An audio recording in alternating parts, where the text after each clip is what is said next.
Auzubillahiminash-shaytanir-rajim. Bismillahir-rahmanir-rahim. Assalamu alaikum warahmatullah. Dear students, dear viewers. In my previous lecture, we discussed the poem Once Upon a Time. So today we are going to discuss the poetic techniques, the poetic devices, I can say, used in the poem. So if you have your textbook in your hand, so we can go to the page number 22, poetic techniques, discussion number 2.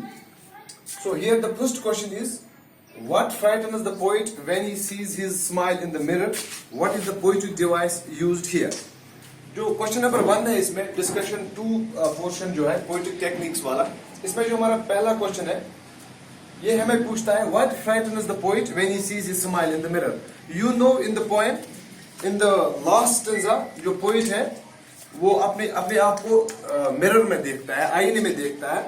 तो ही sees his smile in the mirror, वो अपनी उस खुशी को mirror में देखता है, आईने में देखता है और वो डर जाता है. वो क्यों डरता है हमें इसका जवाब देखना है. One thing.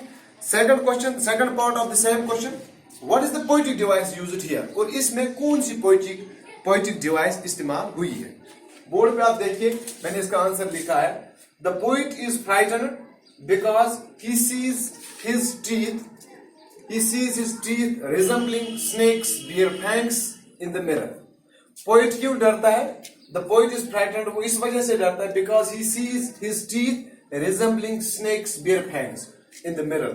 वो जब मिरर में अपनी हंसी को देखता है, अपने दांतों को देखता है, उसे लग रहा है कि उसके दांत स्नेक्स बियर फैंग से मिलते हैं. वो इस वजह से वो डरता है. सो यहाँ पे जो पोएटिक डिवाइस इस्तेमाल हुई है, the poetic device used is simile. यहाँ पे सिमिली का इस्तेमाल हुआ है. पोएटिक टेक्निक जो है, पोएटिक डिवाइस जो है, क्योंकि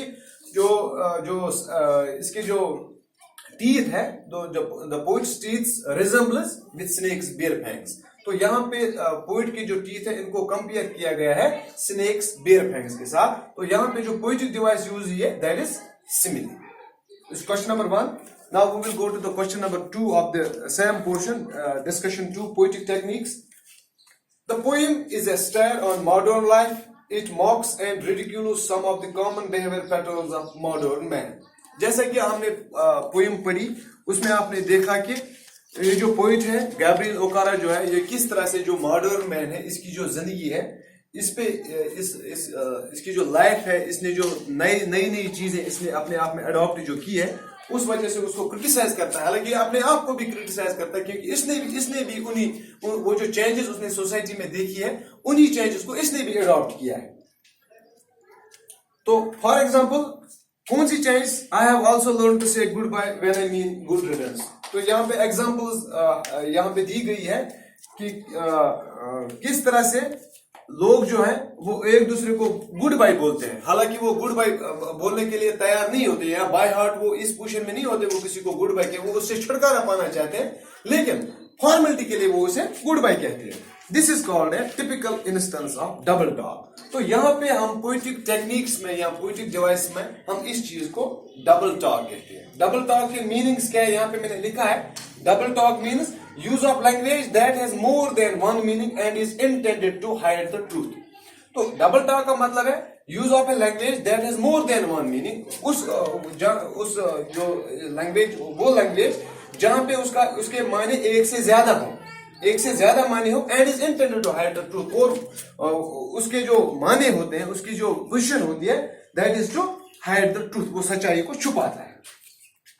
Now, we have been asked a question here.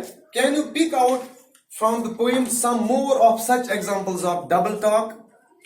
अब हमें क्या करना है, हमें पोएम को देखना है और हमें वहां से क्या पिक करने हैं, more examples of double talk. आप बोर्ड में देखिए यहाँ पे मैंने लिखा है डबल टॉक की जो एग्जाम्पल्स है जो मैंने लिखी है, जो पोएम में इस्तेमाल हुए. Laugh with only my teeth एक example. Second example, shake hands without my heart. Third example, glad to meet you without being glad. ये तीनों चीजों में जो पोएटिक टेक्निक जो इस्तेमाल हुई है दैट इज डबल टॉक. क्योंकि यहाँ पे laugh with only my teeth मतलब हंसना लेकिन दिल के बगैर हंसना, लेकिन चाहने के बगैर हंसना. दूसरी जो एग्जांपल है, shake hand is without my heart, किसी से हाथ मिलाना लेकिन दिल से हाथ ना मिलाना, ये भी डबल टॉक है यहाँ पे। तीसरी बात, glad to meet you without being glad, किसी को कहना कि I am happy to meet you लेकिन विदाउट बीइंग ग्लैड, हम दिल से खुश नहीं है लेकिन फिर भी हम बोलते हैं। और यहाँ पे जो पोएटिक टेक्निक है इसी को हम डबल टॉक कहते हैं। यहाँ पे जो ट्रूथ होता है, जो एक्चुअलिटी होती है, वो यहाँ पे हाइड है। ठीक, glad to meet you without being glad, हालांकि वो ग्लैड नहीं है लेकिन वो फिर भी प्रिटेंड करता है कि मैं खुश हूं। तो यहाँ पे जो एक्चुअलिटी है, जो ट्रूथ है, उसको हाइड किया गया है, तो इसको हम कहते हैं डबल टॉक। तो लास्ट में हमें एक और क्वेश्चन पूछा गया, do you think people use double talk very often? Yes, people use double talk very often. यहाँ पे मैंने इसका आंसर लिखा है, people use double talk very often. बिल्कुल, लोग जो है वो डबल टॉक का इस्तेमाल करते हैं। यहाँ पे मैंने डिफाइन भी किया, डेफिनेशन जो पोएटिक टेक्निक्स इस्तेमाल हुई है, एक तो है डबल टॉक, इसकी मैंने डेफिनेशन आपको बताई, use of language that has more than one meaning and is intend to hide the truth. दूसरी जो टेक्निक यहाँ पे इस्तेमाल हुई है, पोएटिक टेक्निक, सिमिली है। सिमिली क्या होता है? A simile is an expression comparing one thing with another, always including the words as or like. Simile में हम दो चीजों को कंपेयर करते हैं। यहाँ पे यूजुअली दो वर्ड्स का हम इस्तेमाल करते हैं, एज का इस्तेमाल करते हैं या लाइक का इस्तेमाल करते हैं, या इसे हम इनडायरेक्ट कंपैरिजन भी कहते हैं। एग्जांपल भी मैंने यहाँ पे लिखी है, I wandered lonely as a cloud, I wandered lonely as a cloud. इसने अपने आप को यहाँ पे कंपेयर किया है किसके साथ? क्लाउड के साथ। और दूसरी बात, शी वॉक्स, दूसरी example, she walks in beauty like the night. Like the night, जो लाइक है यहाँ पे, तो लाइक से हमें पता चलता है कि ये सिमिली इस्तेमाल हुई है। और तीसरी जो है, ट्रांसपोज एपिथेट भी एक पोएटिक डिवाइस है जो यहाँ पे इस्तेमाल हुई है।